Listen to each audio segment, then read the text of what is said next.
Hello friends, welcome to the channel. तो आज हमारा एमसीक्यू सीरीज़ का पार्ट 15 और आज हम कवर करने वाले हैं वेंटिलेटर एंड इट्स मोड। ठीक है, तो फर्स्ट क्वेश्चन हमारा the iron lung used widely during 20th century for the patients with poliomyelitis works primarily on which principle. तो आयरन लंग एक ऐसा वेंटिलेटर था जो सबसे पहले यूज़ किया गया था पेशेंट को वेंटिलेट करने के लिए। तो कौन सा था वो? पॉजिटिव प्रेशर वेंटिलेशन पे था, नेगेटिव पे था, या हाई फ्रिक्वेंसी ऑसिलेशन वेंटिलेशन था, या सीपैप था? करेक्ट आंसर इसका होगा नेगेटिव प्रेशर वेंटिलेशन। किस पे था वो? नेगेटिव प्रेशर वेंटिलेशन के बेसिस पे था। Next question, the iron lung ventilator was developed by. Scientist के नाम दिए हुए हैं, किसने डेवलप किया था? Thomas Green, Oliver Wendell Holmes, doctor B John Aike, Louis Shaw and Philip Drinker. तो इसका फोर्थ ऑप्शन करेक्ट है, Louis Shaw and Philip Drinker ने इसको क्या किया था? डेवलप किया था पहली बार। नेक्स्ट क्वेश्चन है, modern ventilators are based on. Option है positive pressure, negative pressure, both, या फिर सीपैप।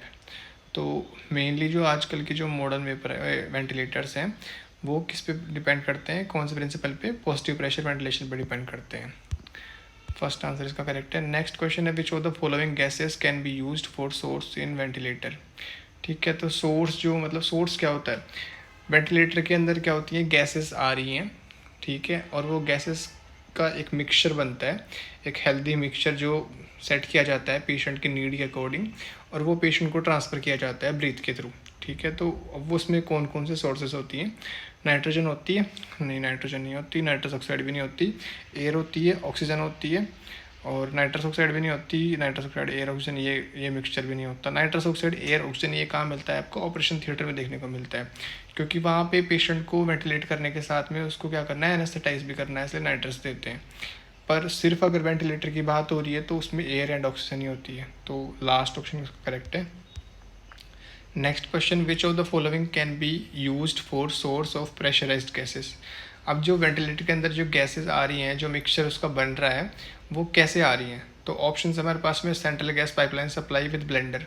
तो जो सेंट्रल गैस पाइपलाइन सप्लाई आ रही है हमारी, उससे पाइपलाइन कनेक्ट होती है वेंटिलेटर में, जैसे ऑक्सीजन और एयर की कनेक्ट कर देते हैं। उसके बाद क्या होता है? उसका मिक्सचर कैसे बनता है? उसका मिक्सचर जैसे हम सेट करते हैं, FiO2 की 25% चाहिए, 30 चाहिए, 40 चाहिए, 50 चाहिए, तो वो उसको एयर के साथ ब्लेंड कर देता है। ठीक है, ब्लेंडर होता है वेंटिलेटर के अंदर, तो वो ब्लेंड करके मिक्सचर बना देता है। तो फिर वो क्या होती है? पेशेंट को डिलीवर की जाती है। तो फर्स्ट ऑप्शन भी इसका करेक्ट है। Second option, oxygen cylinder with air compressor. अगर हमारे पास में एयर की पाइपलाइन है नहीं, एयर की सप्लाई है नहीं सिलेंडर के लिए, तो क्या किया जाता है कि हमारे पास ऑक्सीजन का सिलेंडर तो ऑक्सीजन की कमी पूरी कर देगा, और जो एयर कंप्रेसर है वो क्या करता है? एयर कंप्रेसर एनवायरनमेंट से एयर को खींचता है, और वो क्या करता है? ऑक्सीजन के साथ मिक्स करके उसका मिक्सचर बना के दे देता है पेशेंट को। तो ये भी ऑप्शन करेक्ट है। थर्ड ऑप्शन है ऑक्सीजन सिलेंडर विद टर्बाइन। ठीक है, तो ये वाला ऑप्शन भी करेक्ट है। टर्बाइन भी क्या होता है? एयर जनरेट करता है। तो फोर्थ ऑप्शन का करेक्ट है, all of the above. Next question है, which of the following can be used for drive in mechanism in ventilator. तो जो ड्राइव इन मैकेनिज्म होती है वेंटिलेटर में, वो किसके बेसिस पे होती है? तो अलग अलग होते हैं वेंटिलेटर के अकॉर्डिंग ही। जैसे एनेस्थीसिया मशीन्स होती है, उसमें आपको बेलो देखने को मिलते हैं। कुछ ऐसी मशीन्स होती है जिनमें पहले पिस्टन यूज़ किया जाता था, इनमें बेलो नहीं दिखता था। तो पिस्टन भी होता है, बेलो भी होता है, न्यूमेटिक सर्किट भी होता है। तो ऑल ऑफ दीज, ये तीनों क्या है? ड्राइव इन मैकेनिज्म का पार्ट है वेंटिलेटर का। नेक्स्ट क्वेश्चन है, which of what are the indications of ventilator. तो वेंटिलेटर क्यों यूज़ किया जाता है? अब सबको पता है कि पेशेंट को सुनने को काफ़ी मिलता है लोगों को कि पेशेंट को वेंटिलेटर पे डालना पड़ेगा, पर क्यों डालना पड़ रहा है?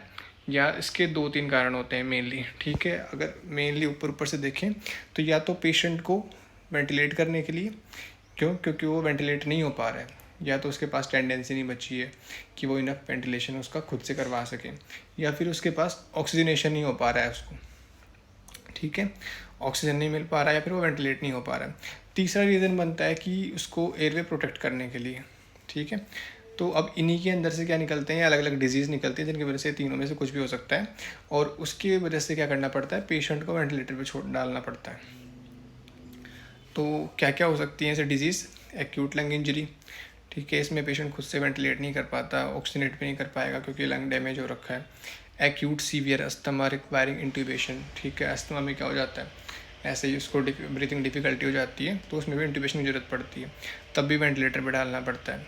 Chronic obstructive pulmonary disease COPD के पेशेंट्स को भी इंट्यूबेट करना पड़ता है। एपनिया विद रेस्पिरेटरी अरेस्ट, सांस लेना ही बंद कर दिया पेशेंट ने, तो भी उसको इंट्यूबेट करना पड़ेगा, इंट्यूबेट करके उसको वेंटिलेटर पर डालना पड़ता है।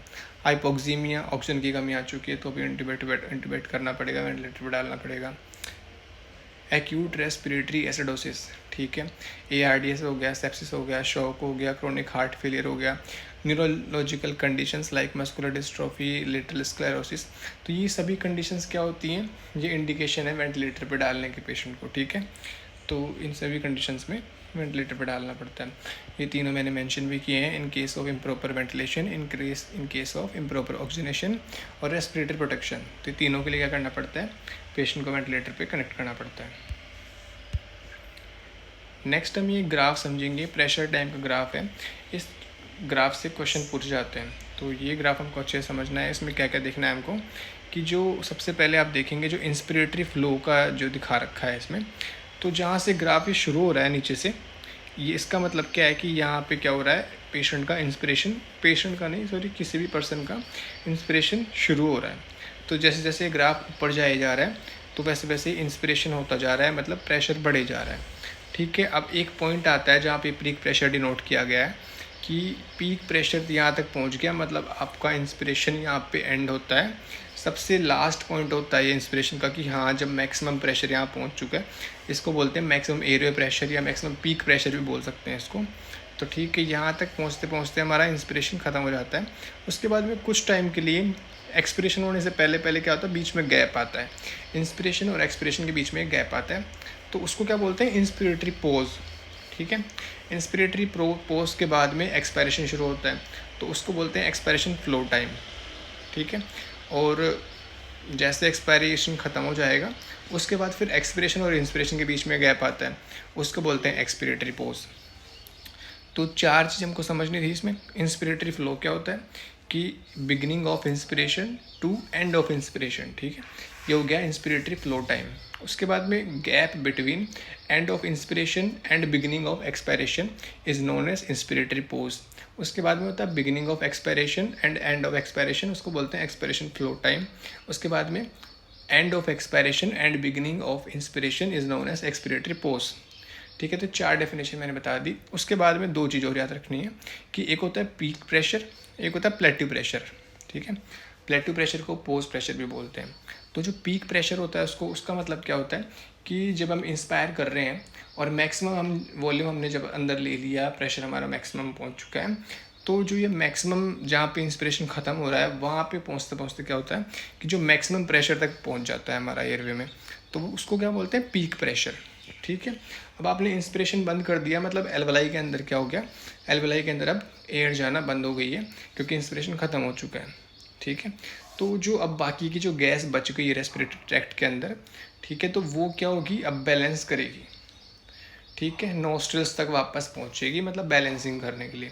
तो उस टाइम क्या होता है, थोड़ा सा प्रेशर ड्रॉप आउट होता है, ठीक है। वो किस टाइम चल रहा है, ये इंस्पिरेटरी पोज के टाइम चल रहा है, तो उस टाइम पे प्रेशर ड्रॉप आउट होता है। तो लास्ट में जब एक्सपिरेशन होने से पहले पहले जितना प्रेशर बच जाता है हमारे एयरवे में, उसी को बोलते हैं प्लेट्यू प्रेशर, ठीक है। जैसे ये राइट साइड में आपको डायग्राम दिख रहा है, ये सर्कल सा है, इसको हम मान लेते हैं एल्वेलाई, और जो बार का जो पोर्शन है इसके साथ जो रेक्टेंगुलर पोर्शन का जो एंड है जहाँ पे APW लिखा हुआ है, इसको मान लेते हैं हम नोस्ट्रल मान लेते हैं, ठीक है। तो ये जो रेक्टेंगुलर पोर्शन हो गया, ये क्या हो गया, हमारा रेस्पिरेटरी ट्रैक्ट है, और जो सर्कल वाला पोर्शन है वो हमारी एल्वेलाई है, ठीक है। तो इनहेल कहाँ से कर रहे हैं, रेक्टेंगुलर पोर्शन के शुरुआत से इनहेल करना शुरू होता है और एल्वेलाई तक जाता है। जब मैक्सिमम इंस्पिरेटरी प्रेशर मतलब पीक प्रेशर तक हो जाएगा, तब एल्वेलाई में प्रेशर कितना होता है, मैक्सिमम होता है। और इंस्पिरेशन जब बंद कर दिया तो एल्वेलाई से जो बाकी गैस बच गई तो वो क्या करती है, वापस रेक्टेंगुलर पोर्शन के अंदर आती है, तो इसकी वजह से थोड़ा प्रेशर ड्रॉप आउट होता है, तो उसको बोलते हैं प्लेट्यू प्रेशर, ठीक है। तो ये समझाने के लिए था। नेक्स्ट क्वेश्चन है, what are the determinants of ventilation. तो डिटर्मिनेंट्स क्या क्या होते हैं वेंटिलेशन में, ठीक है। तीन चीज़ें हमको याद रखनी है, LTC, ठीक है, या फिर TLC, दोनों में जो आप याद कर सकें। T का मतलब ट्रिगर, L का मतलब लिमिट, C का मतलब साइक्लिंग। ट्रिगर का मतलब क्या होता है कि ट्रिगर का मतलब है कि पेशेंट क्या कर रहा है, ट्रिगर कर रहा है। ट्रिगर किसके लिए कर रहा है, उसकी नेक्स्ट ब्रीथ के लिए ट्रिगर कर रहा है, इंस्पिरेशन के लिए। ठीक है, तो ये किसके बेसिस पे हो सकती है? अलग अलग हो सकती है, टाइम के बेसिस पे हो सकती है, फ्लो के बेसिस पे, प्रेशर के बेसिस पे, तो ठीक है, अलग अलग होते हैं ट्रिगर। लिमिट का मतलब क्या है कि जो इंस्पिरेशन और जो एक्सपिरेशन है उसकी लिमिट कितनी होनी है, कि हाँ कि मैक्सिमम इतने लिमिट तक इसको करना था, इंस्पायरेशन कराना था, और वो जब लिमिट वहाँ तक पहुँच गई पेशेंट की तो वहाँ पे इंस्पिरेशन रोक दी जाती है, उसको बोलते हैं उसकी लिमिट। उसके बाद में आते हैं साइकिलिंग।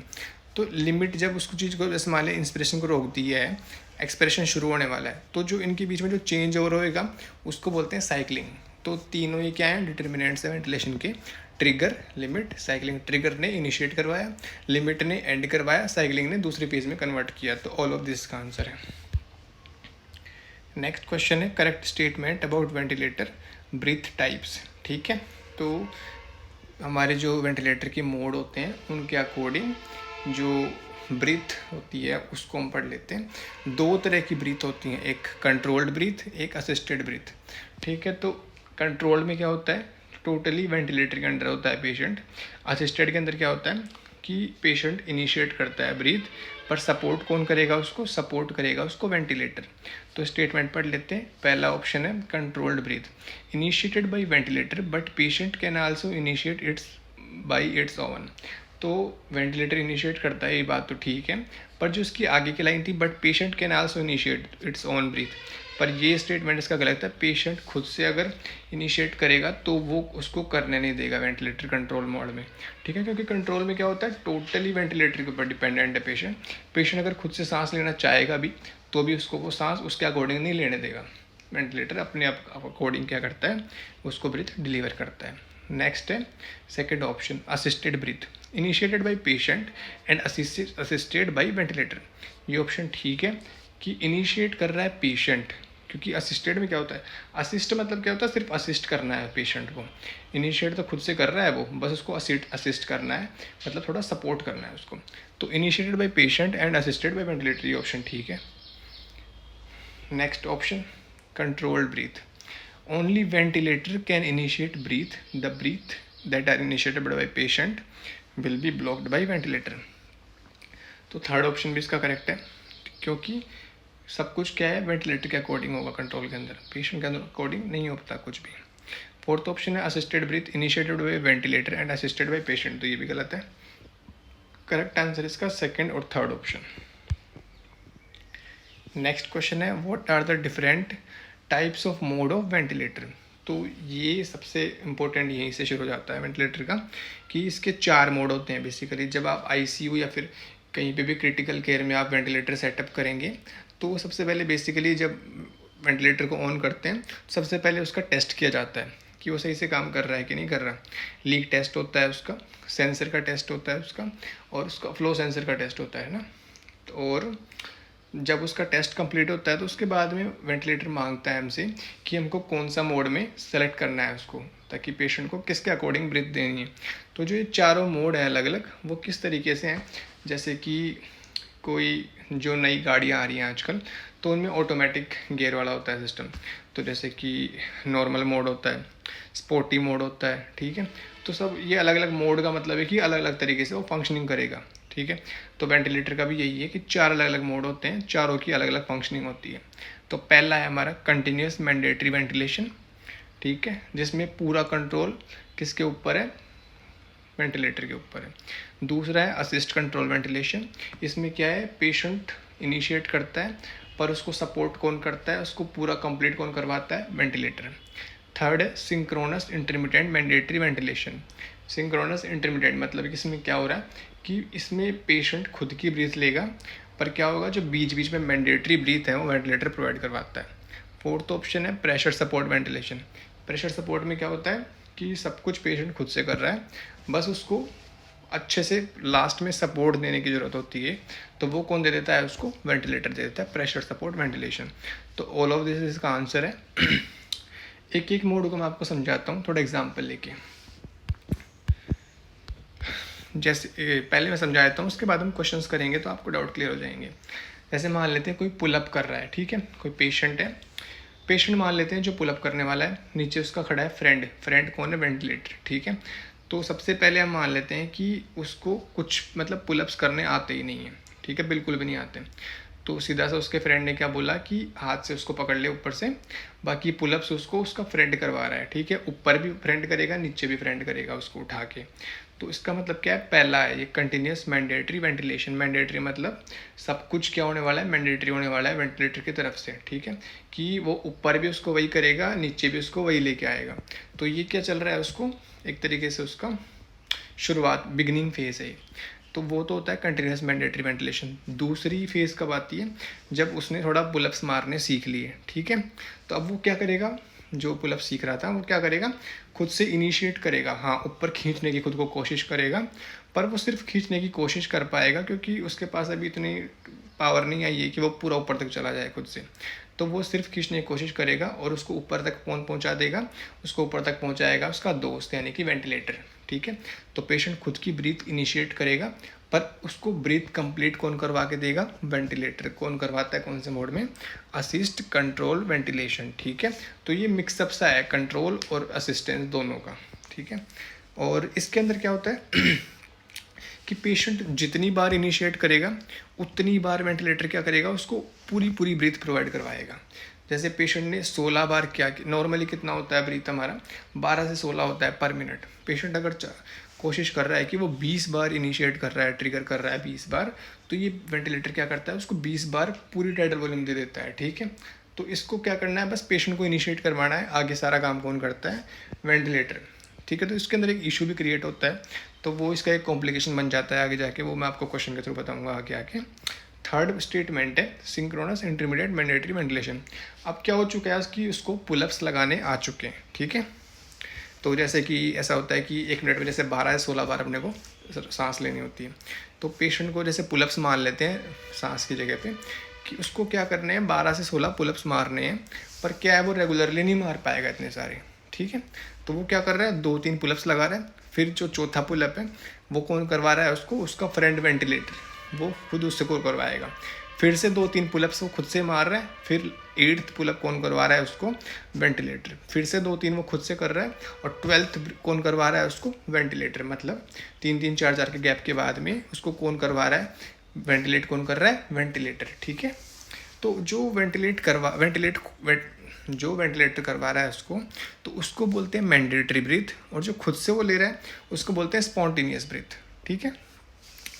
तो जैसे कि ब्रीथ मैंने बताया आपको 2 तरह की होती हैं, असिस्टेड होती है, कंट्रोल होती है। एक तीसरी मैं आपको बताता हूँ, स्पॉन्टेनियस। स्पॉन्टेनियस का मतलब क्या होता है कि किसी की ज़रूरत नहीं है पेशेंट को, वो खुद से सांस ले पाएगा आराम से, ठीक है। तो वो होता है स्पॉन्टेनियस मोड। तो सिंक्रोनस इंटरमीडिएट मैंडेटरी वेंटिलेशन, इसमें क्या होता है, जो अपन एक बार रेस्पिरेटरी रेट फिक्स कर देते हैं कि इतनी बार उसको रेस्पिरेटरी रेट देनी है पेशेंट को, इतनी बार उसको इंस्पिरेशन एक्सपिरेशन करवाना है, ठीक है।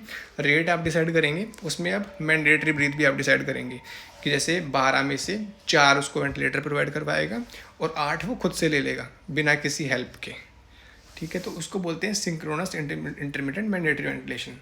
इसी को बोलते हैं वीनिंग मोड। तो अब ये तीसरी फेज़ किसकी तरह मान सकते हैं कि जैसे पेशेंट पुलअप मारना सीख रहा था, दूसरी फेज़ में क्या हुआ, उसने इनिशिएट करना सीखा, खुद को ऊपर खींचना। थर्ड फेज़ में क्या हुआ, उसने कुछ कुछ पुलअप्स मारने सीख लिए। तो थर्ड फेज़ क्या है, अब थर्ड की फेज़ के बाद अगले के आने वाली है कि वो खुद से लगाने लग जाएगा सब कुछ अब पुलअप्स, ठीक है। तो मतलब वो क्या हो रहा है, अब वो सीख रहा है। तो अगर ये पुलअप्स की जगह हम ब्रीदिंग में देखेंगे तो उसकी मदद से क्या सीखेंगे हम, कि पेशेंट ब्रीथ करना वापस सीखने लग गया है। इससे अगली फेज़ में ब्रीथ खुद से करने लग जाएगा पेशेंट, ठीक है। तो इसीलिए इस मोड को भी क्या बोलते हैं, वीनिंग मोड बोलते हैं। Weaning mode from ventilator is known as SIMV mode. Fourth और लास्ट हमारा जो टाइप है हमारा, ठीक है, तो वो होता है प्रेशर सपोर्ट वेंटिलेशन। इसमें क्या हो रहा है, सब कुछ पेशेंट खुद से कर रहा है, सारी पेशेंट ब्रीथ खुद से ले रहा है। बस इसमें क्या वेंटिलेटर क्या कर रहा है कि थोड़ा सा एयरवे प्रेशर उसको हर ब्रीथ में लगातार दिए जा रहा है, जिसकी वजह से क्या होगा, उसका एयरवे एकदम ठीक हो जाएगा। तो पुलअप्स में अगर अकॉर्डिंग देखें इसके अंदर, तो सारे पुलअप्स वो खुद से लगा रहा है, बस वेंटिलेटर पास में खड़ा है हाथ लगा के उसके कि गिरना चाहिए, थोड़ा सा उसको सपोर्ट करने के लिए। तो फोर्थ ऑप्शन इसका प्रेशर सपोर्ट वेंटिलेशन। तो ये चारों मोड हमने सीख लिए, अब इसके क्वेश्चन कर लेते हैं ताकि हमारे डाउट क्लियर हो जाएं। तो क्वेश्चन है हमारा पहला, ए patient is given muscle relaxant, ठीक है, पेशेंट को किसी को मसल रिलैक्सेंट दे दिए and now he is fully paralysed. Fully paralysed मतलब कि एकदम ज़ीरो स्टेट में पहुंच चुका है, वो खुद से ब्रीथ ले ही नहीं सकता। Which mode of ventilator should be select to properly ventilate him, ठीक है। तो अब क्या है, ये ज़ीरो वाली स्टेट आ चुकी है। जब ज़ीरो वाली स्टेज होती है तो पेशेंट को पूरा वेंटिलेटर के हवाले कर देना चाहिए, ठीक है। तो ऑप्शन है ACV assist control, SIMV synchronous intermediate mandatory ventilation, pressure support ventilation और कंटिन्यूस मैंडेटरी वेंटिलेशन। तो पूरा कंट्रोल किसके अंदर चल जाएगा वेंटिलेटर को, CMV मोड के अंदर। तो फोर्थ ऑप्शन इसका करेक्ट है। Next question, which mode is used while giving attempt to patient for weaning. Weaning का मतलब क्या है कि जब अब पेशेंट खुद से सांस लेना सीख चुका है तो अब क्या करते हैं, एक्सट्यूबेशन का ट्रायल वगैरह लेते हैं, तो उससे पहले कौन से मोड पे रखते हैं पेशेंट को, SIMV मोड पे रखते हैं। तो इसका करेक्ट आंसर आएगा SIMV synchronous intermediate mandatory ventilation, क्योंकि इसके अंदर वो कुछ ब्रीथ खुद से ले रहा है और कुछ उसको वेंटिलेटर दे रहा है, मतलब वो प्रिपेयर हो रहा है बाहर आने के लिए। नेक्स्ट क्वेश्चन है, in which mode all breaths are artificial to patient he can not take his own breath. मतलब ये क्या बोल रहा है कि जब पेशेंट वेंटिलेटर पे है और उसकी सारी जितनी भी ब्रीथ प्रोवाइड हो रही हैं वो सारी क्या हो रही हैं, आर्टिफिशियल। आर्टिफिशियल मतलब कि क्या है, वेंटिलेटर से आ रही हैं, खुद से नहीं ले रहा। तो जो वेंटिलेटर से आती हैं उनको बोलते हैं मैंडेटरी ब्रीथ, उनको बोलते हैं आर्टिफिशियल ब्रीथ, ठीक है। तो वो सारी वेंटिलेटर से आ रही है, खुद से कुछ भी नहीं ले रहा। तो खुद से कुछ भी नहीं लेता तो वो क्या होता है, CMV। तो फोर्थ ऑप्शन इसका करेक्ट है। नेक्स्ट क्वेश्चन है, in which mode of ventilator some breaths are mandatorily given by ventilator, यानी कि कुछ ब्रीथ। तो ऐसा कौन सा मोड होता है जिसमें कुछ मैंडेटरी ब्रीथ वेंटिलेटर से पेशेंट को जा रही हैं, बाकी पेशेंट खुद से ले रहा है, बस उसका सपोर्ट वेंटिलेटर कर रहा है। तो ये ऐसा कौन सा मोड था, synchronous intermittent mandatory ventilation. Correct answer क्या आएगा इसका, second option SIMV। Next question है, it 45-year-old patient is on mechanical ventilation post abdominal surgery, ठीक है। जब पोस्ट एब्डोमिनल सर्जरी हो रही है, बड़ी सर्जरी है, तो उसको इंटीबेट रख दिया, पेशेंट को मैकेनिकल वेंटिलेट कर रहे हैं। The ventilator is delivering a fixed title volume at A set rate regardless of patients spontaneous efforts. अभी क्या बोल रहा है कि पेशेंट के एफर्ट्स नहीं देखे जा रहे हैं, कंप्लीटली जो वेंटिलेशन चल रहा है वो वेंटिलेटर के थ्रू चल रहा है। तो अब ये कौन से टाइप का मोड है जिसमें पेशेंट के ऊपर डिपेंडेंट नहीं होता कुछ भी, तो वो होता है CMV। फोर्थ ऑप्शन इसका करेक्ट है। नेक्स्ट क्वेश्चन है, ए सीडेटेड ICU patient triggers the ventilator frequently, ठीक है। बार बार क्या कर रहा है, ट्रिगर कर रहा है, यानी कि इनिशिएट करने की कोशिश कर रहा है, resulting in multiple additional breath above the set rate. अब ये मैं आपको जैसे सेकंड वाले में बताना चाह रहा था कि एक कॉम्प्लिकेशन क्रिएट हो जाता है, तो वो पहले मैं आपको बताता हूँ, उसके बाद क्वेश्चन करेंगे। जो हमारा ACV मोड था, असिस्ट कंट्रोल मोड, उसमें क्या था कि पेशेंट जब इनिशिएट करता है, जितनी बार पेशेंट इनिशिएट करेगा उतनी बार वेंटिलेटर उसको क्या कर देता है, वेंटिलेट करवा देता है। वेंटिलेट करवाने का मतलब क्या है, जैसे टाइटल वॉल्यूम फिक्स है कि 500 ml दी जाएगी एडल्ट को, वो अगर 20 बार ट्राई मारेगा तो 20 बार उसको 500 ml वेंटिलेटर दे देगा। तो इसकी वजह से क्या होता है, अगर पेशेंट अगर ज़्यादा बार अटेम्प्ट मार रहा है, ज़्यादा इनिशिएट कर रहा है ब्रीथ करने की, तो क्या होता है, जैसे कि 20-25 बार अगर ज़्यादा दे देगा तो फिर क्या होता है, ऑक्सीजन के लेवल बढ़ जाते हैं हमारी बॉडी में और एल्कलोसिस हो जाता है। अगर ऑक्सीजन कम हो जाता है तो CO2 बढ़ती है, तो एसिडोसिस होता है। अगर ऑक्सीजन का लेवल बढ़ रहा है तो फिर एल्कलोसिस हो जाता है। तो ये क्वेश्चन उसी के ऊपर है कि ए सीडेटेड ICU patient triggers the ventilator frequently, मतलब बार बार क्या कर रहा है, ट्रिगर कर रहा है, resulting in multiple additional breaths, ठीक है, अबाउ सेट रेट। जितनी सेट की हुई थी उससे ज़्यादा क्या किया उसने, इनिशिएट किया, तो उससे ज़्यादा ब्रीथ क्या हो गई, वेंटिलेटर ने पेशेंट को दे दी। तो each triggered breath delivers full tidal volume में बता रहा है कि पूरी टाइटल वॉल्यूम उसको दी गई है, पर सेट रेट से ज़्यादा जा चुकी है, तो अब क्या होगा, उसको एल्कलोसिस होगा। तो ये कौन से मोड में ऐसा होता है पूछ रहा है, तो ऐसा होता है ACV मोड में। तो करेक्ट आंसर है फर्स्ट ऑप्शन। नेक्स्ट क्वेश्चन है, during weaning a patient is switched to a mode where the ventilator delivers mandatory rate but also allow spontaneous breath without full support, ठीक है। मतलब क्या कर रहा है, पेशेंट को बीच बीच में खुद से ब्रीथ लेने दे रहा है, ठीक है, और बीच बीच में खुद से मैंडेटरी ब्रीथ भी दे रहा है, ठीक है। तो ये कौन सा, this reduces the risk of respiratory muscle atrophy. अब ये क्या एक अच्छी टेक्निक है, क्योंकि अगर कम्प्लीटली अगर आप पेशेंट को CMV पे डाल रखें या फिर ACV पे डाल रखें, यानी कि वो वेंटिलेटर पे डिपेंडेंट है, और अगर उसको सीधा आप एक्सट्यूबेशन का ट्रायल देंगे, ठीक है, तो क्या होगा, स्पाज़म हो जाएगा, रेस्पिरेटरी फेलियर होना है उसको, वो फिर से इंट्यूबेट ही करना पड़ेगा, वो एक्सट्यूबेट हो ही नहीं पाएगा, क्योंकि उसके ऊपर वो टेंडेंसी अभी आई नहीं है कि वो पेशेंट खुद से ब्रीथ कर सके। तो इसलिए क्या होता है, जैसे हम कॉलेज तक कैसे पहुंचते हैं, पहले हमारी नर्सरी स्कूल होती है, वो हमको जाना पड़ता है। उसके बाद में थोड़ी बड़ी क्लास में पढ़ते हैं, थोड़ा हम और अच्छे से सीखते हैं। उसके बाद हम स्कूल जाते हैं तो और अच्छे से सीखते हैं, कोचिंग जाते हैं, थोड़ा और अच्छे से खुद को प्रिपेयर करते हैं, फिर जाके हम कॉलेज तक पहुँचते हैं। तो ये स्टेप्स हैं कि हर चीज़ को इम्प्रूव करने की छोटी छोटी स्टेप्स लेनी होती हैं। तो यही स्टेप्स है। जैसे CMV, जब पेशेंट क्या है एकदम बच्चे की तरह ट्रीट करना होता है। CMV में क्या होता है, एकदम बच्चे की तरह है, सब कुछ वेंटिलेटरी उसकी मम्मी है, ठीक है। उसके बाद ACV है, तो ACV में थोड़ा बच्चा बड़ा हो गया तो थोड़ा थोड़ा कंट्रोल उसके हाथ में देने लगे। SIMV में क्या होता है कि थोड़ा वो और बड़ा हो चुका है, यानी कि वो खुद से सीखने लगा है अब सब कुछ, तो वो वीनिंग मोड कहलाता है SIMV, ठीक है। तो उसकी वजह से क्या होता है, अगर आप उसको शुरू से ही जितनी खातिरदारी कर रहे हैं, जितनी परवरिश कर रहे हैं, उतनी ही आप बड़े होने पे भी करते रहेंगे, तो क्या होगा, वो खुद से कुछ काम करेगा ही नहीं, कुछ सीखेगा ही नहीं खुद से कुछ करना। तो इसलिए क्या होता है कि जैसे जैसे परवरिश, जैसे जैसे बड़े होते हैं बच्चे, तो उनकी परवरिश उनके अकॉर्डिंग की जाती है। सब कुछ काम उनके पहले से नहीं करने पड़ते फिर बड़े लोगों को। तो फिर वही सीन क्या है वेंटिलेटर के अंदर है। तो इसकी वजह से क्या होता है, this reduces the risk of respiratory muscle atrophy, कि पेशेंट की खुद की मसल्स क्या कर रहेंगी, काम करना सीखेंगी इसके अंदर। अगर आप उसको वीनिंग मोड पे नहीं डालेंगे, उसको स्पॉन्टेनियस के ट्रायल देंगे ही नहीं, तो क्या करेगी, उसके रेस्पिरेटरी की जो मसल्स थी वो एट्रोफी मतलब डीजनरेट होने लग जाएंगी, क्योंकि वो खुद से तो कोई काम कर ही नहीं रही है, उसको बस सब कुछ पहले से मिले जा रहा है वेंटिलेटर के थ्रू। तो इसकी वजह से क्या हो जाएगा, रेस्पिरेटरी मसल एट्रोफी हो सकता है, अगर आपने SIMV मोड पे नहीं रखा तो उसको, ठीक है। तो विच मोड इज़ दिस, तो वो कौन सा मोड है, आंसर आपको मैं पहले बता चुका हूँ, SIMV मोड होता है वीनिंग के लिए, ठीक है। तो सेकंड ऑप्शन इसका करेक्ट है। नेक्स्ट क्वेश्चन है, a patient recovering from anaesthesia is placed on ventilator mode that only assist spontaneous breath with positive pressure without giving mandatory breath, which mode is being used. अब ये बोल रहा है कि patient को बस सपोर्ट किया जा रहा है, कोई भी मैंडेटरी ब्रीथ वेंटिलेटर की तरफ से पेशेंट को नहीं दी जा रही, यानी कि सारी की सारी ब्रीथ किसकी है, पेशेंट की खुद की है, स्पॉन्टेनियसली ले रहा है वो। तो ऐसा कौन सा था कि उसमें सब कुछ वो खुद से करने लग गया था, बस उसको हल्के सपोर्ट की जरूरत थी, तो वो था प्रेशर सपोर्ट मोड, ठीक है। उसको बोलते हैं PSV, थर्ड ऑप्शन उसका करेक्ट है। नेक्स्ट क्वेश्चन है, a patient on SIMV mode is hypoventilating, मतलब कि वो उसको क्या रखा है, वीनिंग मोड पे रखा है SIMV पे, और उसको क्या हो रहा है, हाइपोवेंटिलेशन हो रहा है, मतलब वो जितना उसको एडिक्वेट होना चाहिए वेंटिलेट, उतना वो हो नहीं रहा है। तो अब क्या चाहता है doctor, the doctor wants to increase the overall minute ventilation without fully taking our patient spontaneous breathing effort. तो अब डॉक्टर क्या चाह रहा है कि उसको जो वेंटिलेशन है वो प्रॉपर किया जा सके, जो पहले हाइपो वेंटिलेटर होता था उसको ठीक किया जा सके, ठीक है। और वो क्या नहीं चाहता, वो ये भी नहीं चाहता कि विदाउट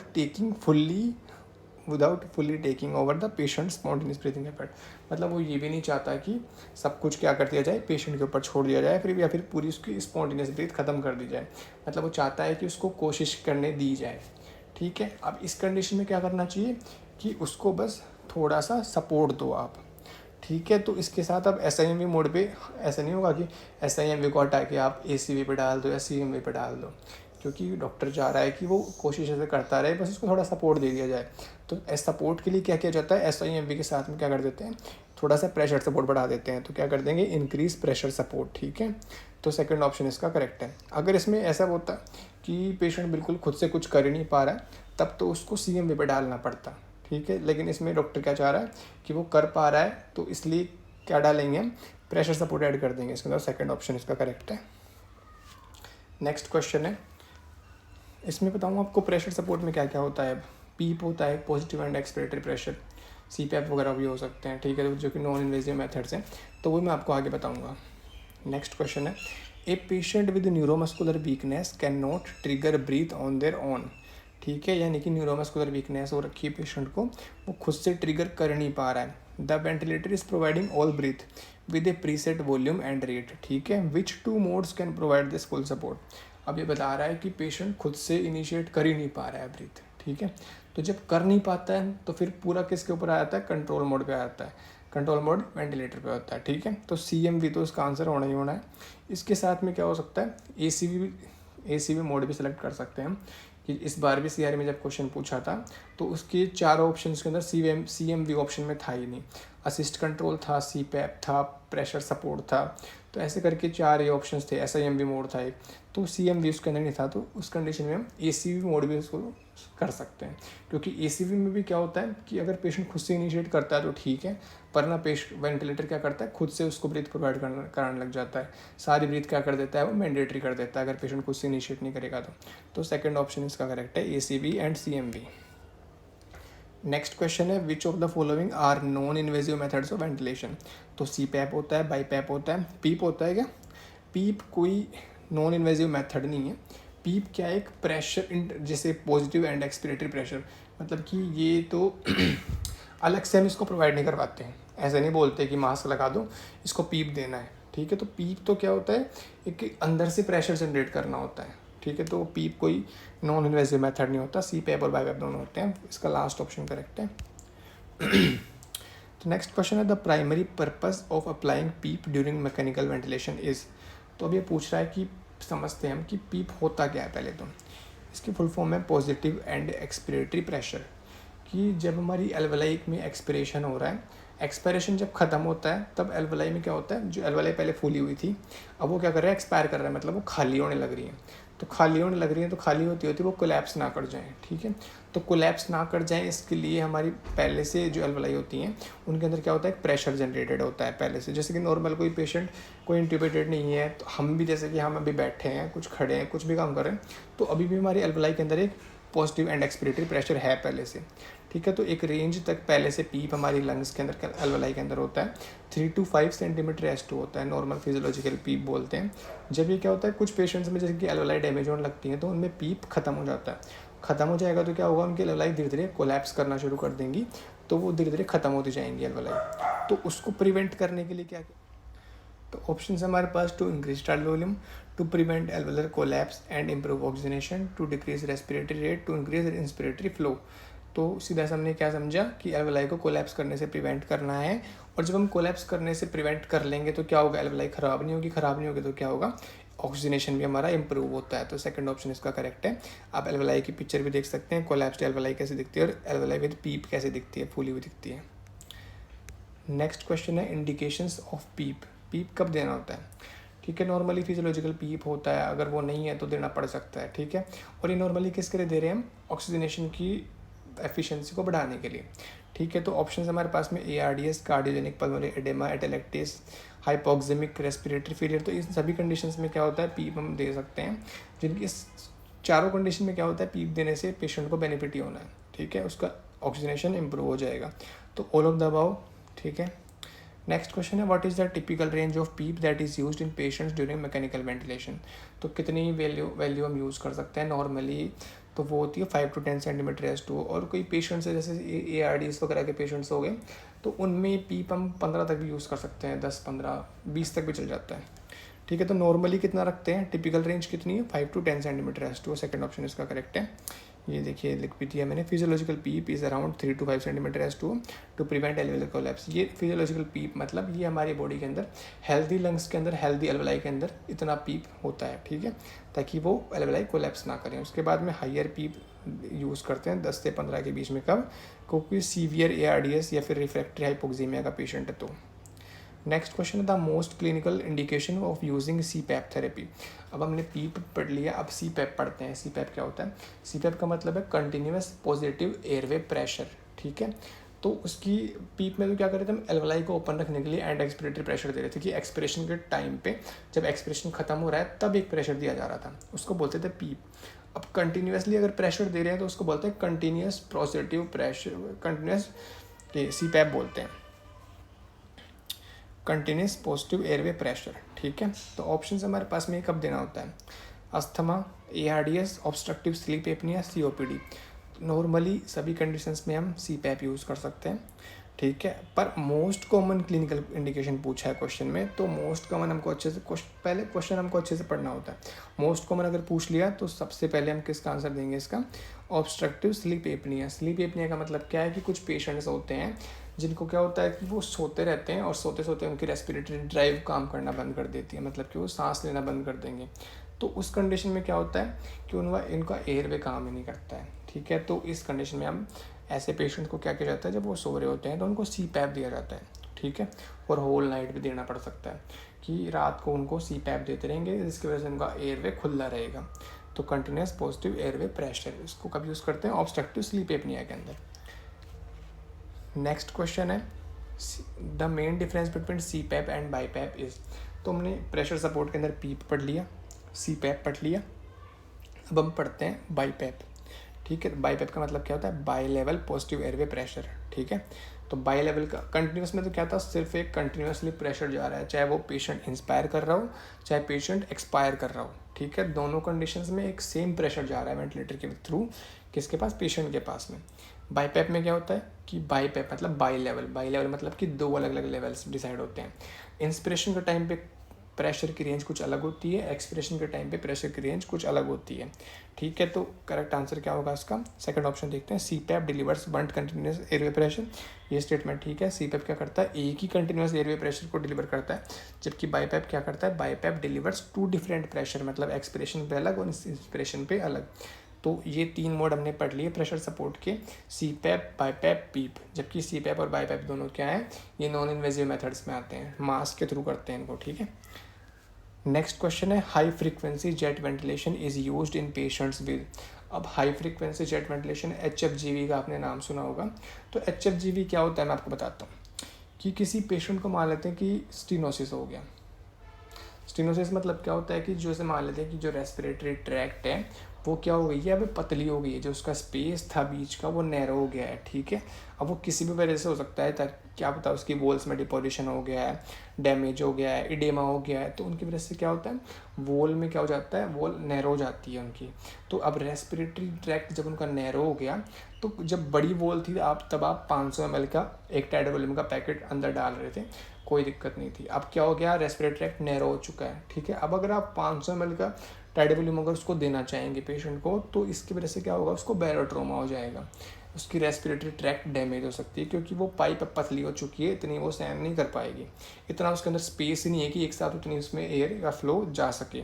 तो उसके लिए अब क्या ट्रीटमेंट बनाया गया था, मैनेजमेंट क्या बनाया गया है इसका, कि जो अगर पतली पाइप है तो अब हम क्या करना चाहेंगे इसके अंदर कि जो उसकी रेस्पिरेटरी रेट थी उसको हम बढ़ा देंगे और उसका टाइड वॉल्यूम था वो हम कम कर देंगे। ठीक है, तो जैसे नॉर्मली 500 ml टाइड वॉल्यूम दे रहे थे, इसके अंदर कितना देंगे? 40, 50, 60, 100 तक। ठीक है, ऐसे हम यूज़ कर सकते हैं टाइड। रेस्पिरेटरी रेट जो हम पहले 12 से लेके 16 तक चल रही थी, अब हम उसको बढ़ा के कितना कर देंगे? 60, 70, 80, 90, 100 ऐसे तक पहुंचा सकते हैं। ठीक है, तो इसमें क्या हो जाएगा? रेस्पिरेटरी रेट बढ़ जाएंगी, टाइड वॉल्यूम कम हो जाएगा, यानी कि छोटे छोटे वॉल्यूम के पैकेट हैं वो हम उसको अब डिलीवर करेंगे। ठीक है, ऑक्सीजन तो अभी भी उतना ही जा रहा है जितना पहले जाता था नॉर्मल पेशेंट के अंदर। नॉर्मली में कितना? 500 ml जा रहा था एक ब्रीथ के अंदर, 12 ब्रीथ अगर लिया तो 6 लीटर जा रहा था टोटल एयर कितनी जा रही थी? 6 लीटर जा रही थी। अब क्या हो गया? जैसे कि मान लेते हैं कि 60 बार उसकी रेस्पिरेटरी रेट कर दी हमने, टाइडल वॉल्यूम कितना कर दिया उसका? टाइडल वॉल्यूम कर दिया 10 ml का, तो 16 to 10 करेंगे तो अभी भी कितना जा रहा है? 600 ml के हिसाब से। तो ऐसे करके क्या कर सकते हैं? बैलेंसिंग कर सकते हैं कि अगर पूरा टाइड वॉल्यूम इतना सारा नहीं दे सकते तो कोई नहीं, हम रेट बढ़ा देंगे, टाइड वॉल्यूम कम कर देंगे। ठीक है, तो वो होता है। अब ये किस कंडीशन में यूज़ करते हैं? सब ग्लोटिक स्टेनोसिस में कर सकते हैं, ट्रेकियल स्टेनोसिस में करते हैं और ग्लोटिक स्टेनोसिस में करते हैं। तो इसके 3 ऑप्शंस करेक्ट हैं। तो इन सभी कंडीशंस में हाई फ्रिक्वेंसी जेट वेंटिलेशन का यूज़ किया जाता है। तो यहाँ पे हमारा वेंटिलेटर का पार्ट ख़त्म होता है। लगभग तो कंप्लीट हो ही गया वेंटिलेटर, मैंने मोड्स आपको समझा दिए। फिर भी आपके मन में कोई डाउट रहता है तो आप कमेंट सेक्शन में बताइए, मैं आपको। एक चीज़ जो भी इस वीडियो में बाकी रह गई वो था हमारा CMV मोड, ACV मोड और SIMV मोड के अंदर भी 2 तरह के अलग अलग मोड होते हैं। ठीक है, एक होता है प्रेशर कंट्रोल और एक होता है वॉल्यूम कंट्रोल।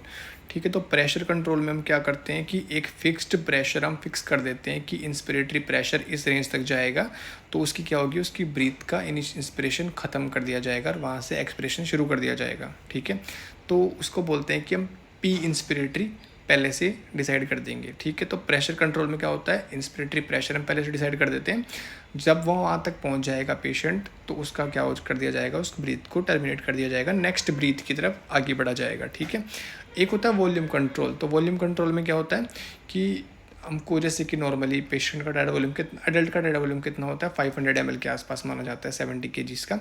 तो एक फिक्स्ड टायर्ड वॉल्यूम पहले से डिसाइड की जाती है कि हाँ इतना हमको टायर्ड वॉल्यूम इस पेशेंट को देना है, उसके पर केजी बॉडी वेट के अकॉर्डिंग डिसाइड करते हैं। ठीक है, तो जितना हम सेट कर देंगे, जब उतना पेशेंट के पास टायर्ड वॉल्यूम पहुँच जाएगा तो तब क्या हो जाएगा, उसका इंस्पिरेशन ख़त्म हो जाएगा, ऐसे ही एक्सपिरेशन में चलता रहेगा। ठीक है, तो प्रेशर कंट्रोल में क्या कंट्रोल में हुआ, प्रेशर कंट्रोल में हुआ, और वॉल्यूम कंट्रोल में क्या होता है, वॉल्यूम कंट्रोल में होता है।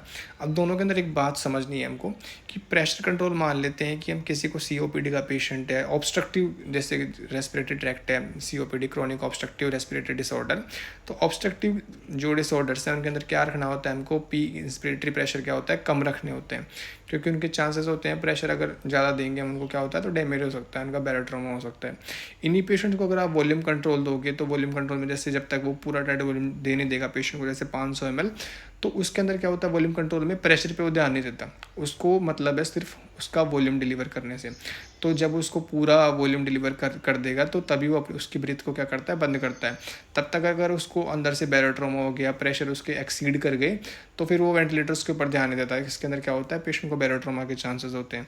तो इसलिए क्या करते हैं, जो COPD के पेशेंट्स वगैरह ARDS पेशेंट्स होते हैं उनको PCV मोड पे रखा जाता है, प्रेशर कंट्रोल वेंटिलेशन पे। ठीक है, और एक फिक्स्ड प्रेशर तक क्या किया जाता है, उसको अमाउंट सेट कर दिया जाता है कि इतने प्रेशर के बाद में उसकी ब्रीथ चेंज कर देनी है। ठीक है, वहीं पे उसको रोक देना है उस ब्रीथ को। तो ये होता है प्रेशर कंट्रोल, एक होता है वॉल्यूम कंट्रोल। अब दोनों के अंदर क्या दिक्कत थी कि प्रेशर कंट्रोल में क्या हो रहा था कि इनफ टाइडल वॉल्यूम जा नहीं पा रही थी पेशेंट के पास, और वॉल्यूम कंट्रोल में क्या दिक्कत हो रही थी कि इनफ प्रेशर नहीं पहुंच पा रहा था। ठीक है, पेशेंट के पास। तो दोनों के अंदर एक एक ड्रॉबैक आ गए। तो दोनों को ख़त्म करने के लिए आगे एक नया मोड बनाया गया, प्रेशर रेगुलेटेड वॉल्यूम कंट्रोल। ठीक है, तो इसके अंदर दोनों के ऊपर क्या दिया जाता है, ध्यान दिया जाता है, दोनों अपनी प्रीसेट रेंज तक पहुँचते हैं इसके अंदर। ठीक है, तो प्रेशर रेगुलेटेड वॉल्यूम